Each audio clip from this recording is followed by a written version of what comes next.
काय माहितीये तुम्हाला काशीनाथ बद्दल? मी सांगतो. काशीनाथ कोण आहे ते. लोक त्या राजेश खन्नाला सुपरस्टार म्हणतात हिंदीतला, पण आपल्या काशानी हे सगळं रंगभूमीवर खूप आधीच केलंय. हिंदी सिनेमामुळे जेव्हा मराठी रंगभूमी गटांगळा खात होती ना, तेव्हा काशीनाथच होता, जो कधी संभाजी म्हणून अवतरला, लाल्या म्हणून झळकला. मराठी प्रेक्षकांना तिकीट बारीवर खेचून आणलंय काशानी. आज भरपाईची भाषा करणाऱ्यांनी त्यांना पूर्वी उभं केलं ते काशीनाथनीच. जेव्हा नाटकाला त्याची गरज होती तेव्हा तो होता, आणि आज जेव्हा त्याला नाटकाची गरज आहे तेव्हा आपण काय करतोय? हात वर करतोय.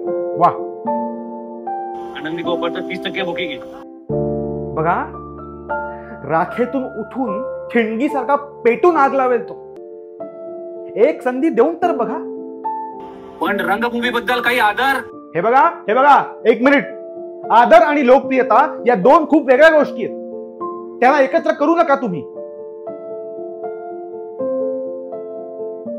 त्यांनी चुका केल्या, मान्य आहे, अगदी मान्य आहे मला. लक्ष्मण रेषा ओलांडल्या, कबूल आहे. पण असामान्य प्रतिभेच्या सोबत अशा सगळ्या अडनिड्या गोष्टी येतातच. आज जर आपण त्याच्या पाठीशी उभे राहिलो नाही तर मराठी रंगभूमी फक्त आदरणीयच ठरेल. भव्य, अद्भुत, लोकप्रिय कधीच ठरणार नाही. कारण त्यासाठी हवा असतो स्टार, आणि नट आणि स्टार ह्यातला हा फरक आहे.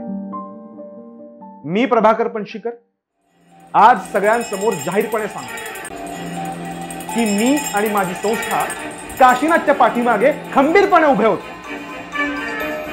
जे माझ्या मताशी सहमत असतील त्यांनी हात वर करा.